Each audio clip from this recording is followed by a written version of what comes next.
5 degrees. The 45-degree angle, which is about there, is when the fulcrum is at its most. There's a lot of power sustained in the rod and of course the weight. You release the line off your thumb at that particular point, your line is going to sail out for a long way. And of course that can only be achieved through practicing. Okay, now we've got the line, the thumb, the reel's being cradled. I've got my hand halfway up the rod, over the shoulder it goes, stepping forward, releasing now. No effort required in that whatsoever, maybe about an 80-yard cast. From here, we take the line up with our index finger, slowly take the slack up and wait for the bite. If you can do that, you're ready to go fishing. Now for the kids, Alvey have engineered another system and it's a lot easier. It's called the Alvey Easy Cast system. Up next, young Daniel's just going to show you how easy it actually is.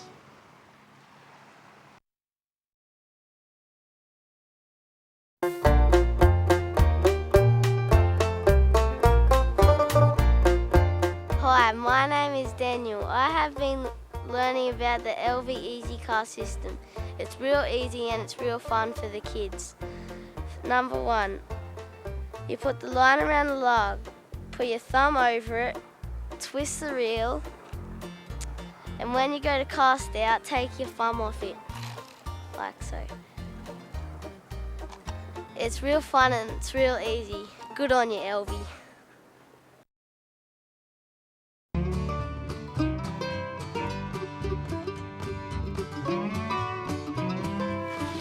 There you go, there's enough there to keep you busy for a while. Taking the kids to catch your own live bait is certainly a lot of fun.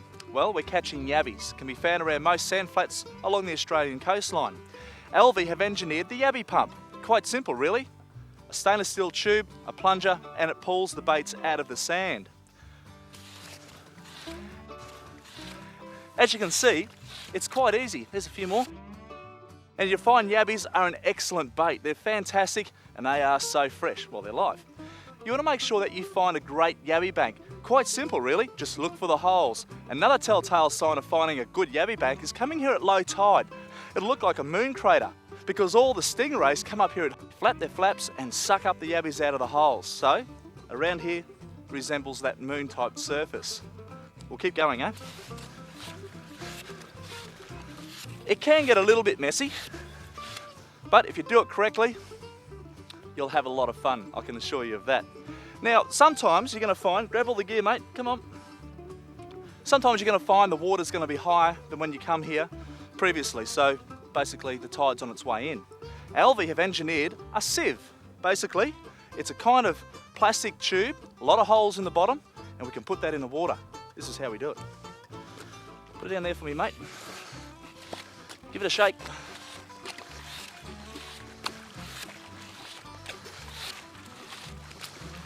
There we go, beautiful. It'll let out all the old water, all the mud, all the shells, and what will be left are yabbies. Now you've got enough, take only what you need and you can go fishing. And of course, before you do go fishing, put your yabbies in some water. And Alvey, well, they've engineered the baits and bits bucket. Basically, there's a lot of little containers in here, like so. You can put all your different kinds of baits in there. Put the yabby in there, mate. And once you've done that, a little bit of water back in there, the lid goes on, and we're ready to go fishing. Let's go, hey? Yeah. Okay.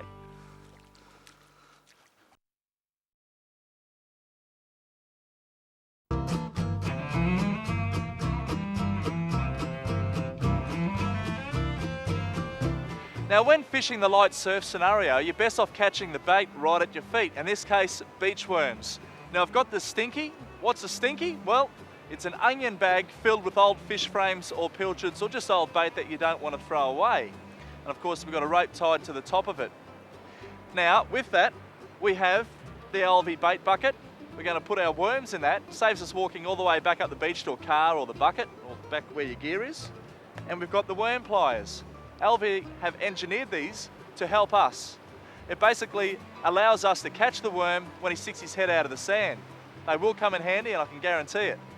Now to get the worm out of the sand, we're going to use a bit of pippy. A little bit of pippy like that will be more than enough to get his attention He'll grab it, we'll pull his head out about 5 or 10 mil, nearly a centimetre, grab him with the pliers and pull him out. It's all fun. Generally you won't get him the first time, but in the long run you will get him. Let's go and see if we can catch one.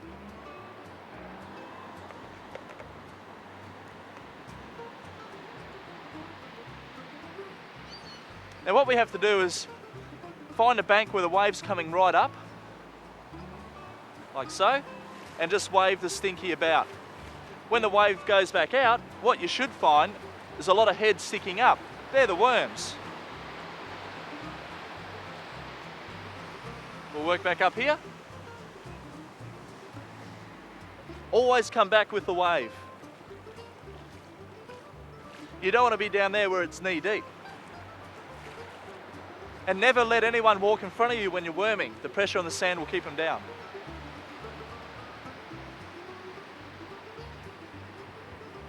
Okay, we've got some just over here.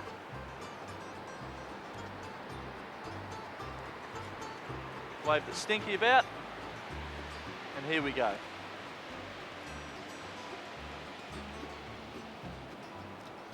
And up he comes. It's so simple. When he came out, I fed him with a little bit of pippy, he's grabbed it, I've grabbed his head with the pliers. Alvey pliers make life a lot easier. Fair enough, I did it in a couple of goes. It just goes to show you, you don't have to be an expert. It's a lot of fun. This one's going on the hook, and hopefully I'll catch myself a nice fish. Get out there, give it a shot. The Alvey worm pliers.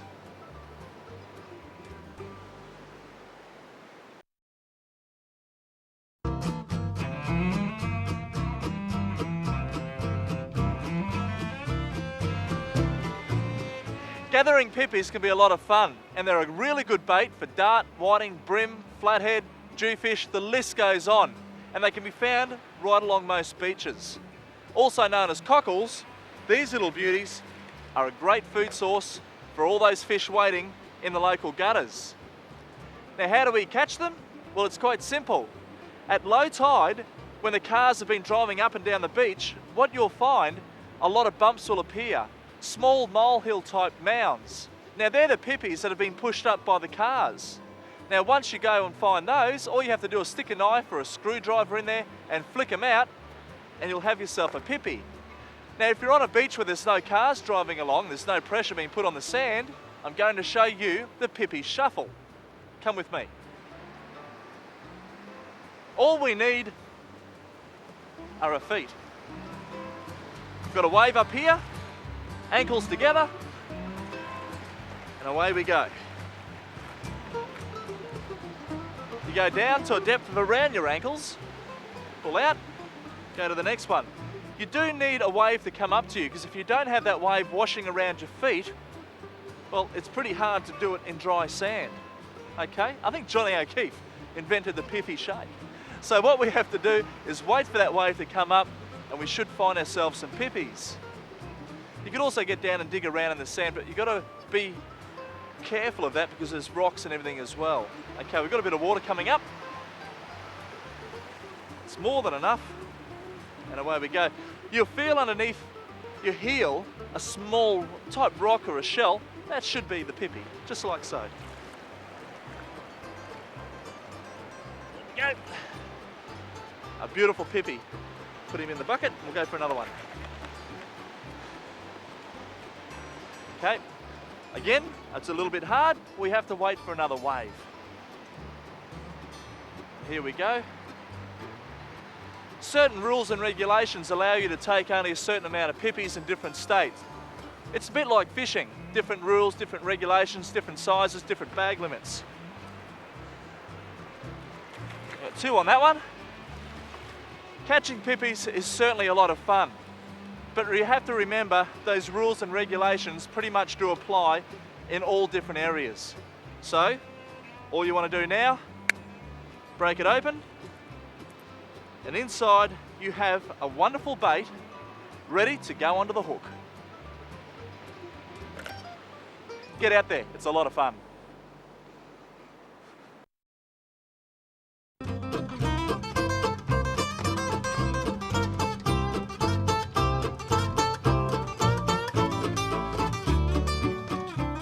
Now this looks like a great little posse, doesn't it, mate? Yeah, it looks real cool. Lots of yabby holes down there too, isn't there? Yeah. Basically, we've come to a little estuary, a great little spot where there's a nice stream starting to flow, the water's coming in and covering up most of these exposed banks. Now, I'm sure somewhere in your neck of the woods, there may be a sand flat where at low tide is exposed, and at high tide, all the fish come out of the holes and go and feed on the crustaceans and the crabs and so forth. Now, what we're doing here is we're going to fish with yabbies. We were out there pumping them earlier, weren't we? Yeah. You had fun? Yep. You want to pass the yabby out for us and we'll get set up, and a pilly too. We're just going to cast up, let the baits drift along this edge, and of course I'm going to use a WA pilchard. A lot of sand flats like this, there's ripples. It tells me there's a lot of undulating ground down there where the fish could be sitting in. Now, when you're bank fishing, Alvey have engineered the chair. A great idea, quite simple, but it gives us that stable platform to work from. And we don't want a wet bot, do we? No. Okay, in my case, 100 and odd kilos is enough to get it down into the sand. And it even comes with its own rod holder. Put that down here. How'd you go with that yabby, mate? And a pilly. I'll take the pilly. We'll use him in a second. There you go. I'll show you how to bait him up, okay? Okay. Pass me the hook. There we go. The hook we're using in this case is, put that up there, away from the sun, is a bait holder. And a bait holder hook has a couple of burrs that run off the back shank, and it's enough to hold on to the flesh of the yabby. Basically, it'll stop the fish from pulling it off in one hit. What we do is we start at the tail. You watch closely. Yeah. Start at the tail and just work it along, threading the yabby onto the hook until we get it shaped like a hook, and we just put the barb in below his head. There we have a perfect bait ready to go out. Mate, why don't you cast out? Okay. Upstream, let it drift down, that'll be the best bet. Away you go. In my case, the pilchard, which I have here, and a set of gang hooks, good cast, mate, is enough for me to bait up and just cast it up and let it drift around. So I'm going to start at the back here, make sure it's all done properly by lining those hooks up like so. That's about right there. So in it goes, and the other, and the last one goes into his eye. Now the sinker I'm using here is quite light. Basically, it's about a #1 ball sinker. A small swivel and a leader of about 30 centimetres long. That's the monotrace from the swivel down to the hooks. About 30 centimetres long, and its weight is about 6 kilo or 12-pound breaking strain. So if I hook onto a fish, it should be enough to stop his teeth from biting through. Cast him out. And of course, having that light sinker, well, it enables me to cast up, and it's just going to work the ground. Instead of me casting out and leaving the bait there, I'm just going to cast it out and let the current do the work. Oh, I got a bite. Already? Let a bit of line out there. Perfect. Okay, mate, if you've got a bite, just give him a bit of line. Give him a bit of line. Okay, strike now. Pull back hard. Pull. Wind, wind, wind. Wind. Wind faster. Keep winding, keep winding. Keep winding. Keep winding. Keep that rod tip. Let him run if he wants to run. Keep winding. Keep coming. Keep coming. He's coming in towards you. Lift the rod up high. Lift it up high. That's it. Keep winding. Tell you what, it's a nice luteric. Mate, keep going. Let him run if he wants to run. Just palm the reel. That's it. Okay, now let him. Yep, that's it. Let him run. Let him run. We don't want to lose this fish. Okay, now wind. That's it. Palming the reel is a great thing on these particular reels, especially Daniel's little. Bring him to the net, mate. No, got to wind a bit more. He's all confused. Keep going. There we go. Oh, cool. Isn't that a ripper? Yeah. Palming the reel, sensational. And it's something, holy jeez. Mate, that is a monster. Oh, look at that. That's your fish, mate. Cool. Hey? Hooked right in the corner there. You can see where the hook went into his mouth. Yeah. Luteric are generally weed eaters, but they will take a yabby, I can tell you now. And this one here fell victim to a great fish. And he is big. I can tell you now, he's probably about 1 kilo, maybe 1.2 kilograms. A lovely fish. And mate, you got it on a little kiddie's outfit, a 40B Alvey, 4-inch. That's good, isn't it? Yeah, it's way good. What do you want to do? Do you want to take him home or do you want to release him? I'll release him. You want to let him go? Okay, you put the hook up there. Now, Alvey, you've got the ruler. We're going to measure him up. Now the ruler is 40 centimetres long and this fish, mate, it dwarfs it. The fish is about 45 centimetres, that's pretty big. And of course these fish will hang around these particular areas of weed flats and channels and so forth. Now mate, do you want to pat him? What are you going to say? We'll see you soon? Yeah, we'll see you soon, little buddy. Do you want to catch his mum or his dad now? Yeah. Okay. Come and pat him as we say goodbye. Just squeeze his tail. Squeeze his tail, push him out. Well done, mate. Grab a yabby, let's go, because these fish are schooling fish. And what do? They school up together. Grab me a yabby and we'll bait up again.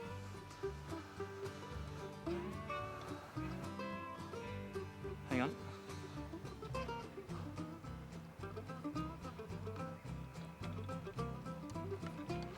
I got one, mate, too. I got one on me pilly. I got one on me pilly.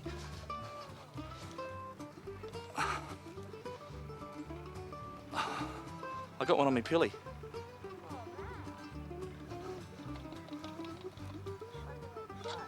Palming. As I said before, I don't know, probably might be a good flatty. He's a good fish.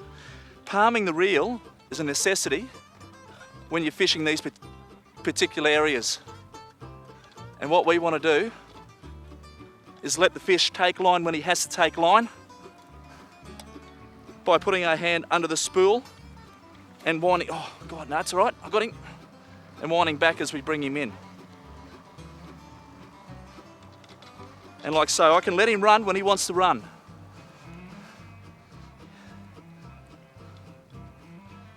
Now this, what's that? There he goes, he's going away again. There he goes, palming the spool, like so. I can control the weight as that fish wants to take off. If I didn't do that, it'll break my line. When he gets in the current,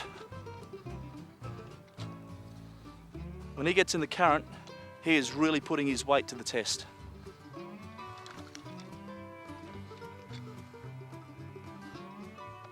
Now he can't snag me on anything, so the idea is to wear him out.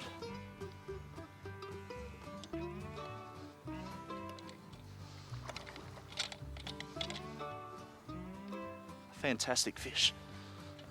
Hey mate, do you want to grab me that net, buddy? Yep. Quickly. Hang on. I'll bring him to you. You just put the net in the water and I'll bring him to you.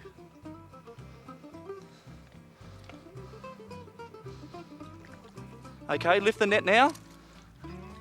Good boy. Okay. Here, you hold the rod for me, mate. This is a big fish. When you are handling fish like this, I carry a rag specifically. Just keep that rod up there, mate. Want to keep these hooks away from me. I carry a rag specifically to grab them. And of course it is wet. Grab him out. Got to be careful when you are handling flathead because they've got quite a few spikes around their head. Just put that down there. Thanks, mate. That's it. You picked your rod up. You hold on to both of them. That's it. Just keep them there for me. These fish here have a few spikes around their head, and these are the ones that can cause a lot of danger. They can cut you and rip your hand open straight away. They've got like an anticoagulant where what's going to happen is it'll make you bleed. And if you bleed a lot, well, it's not a good sign. So what we have to do is let him go. This fish, in certain states, there are legalities of bigger or smaller sizes that you can and can't keep. This one is a breeding female. Generally the larger fish are, so it's best to let them go to ensure future stocks. Now you are beautiful. Fantastic, mate. How's that? That was a big one. We come down to the wharf, we've caught a few fish there, we've come down to the beach, we've caught a few fish there, we come here, and it's just fantastic. And taking the kids, you had fun, mate? Yeah. Out to where the line, catching your own bait, throwing a line into these creeks, rivers, streams, wherever they are, wherever you go. Alvey, they've got the reel just for you. Get out there, enjoy the great outdoors using one of the Alvey products. Good on you, mate.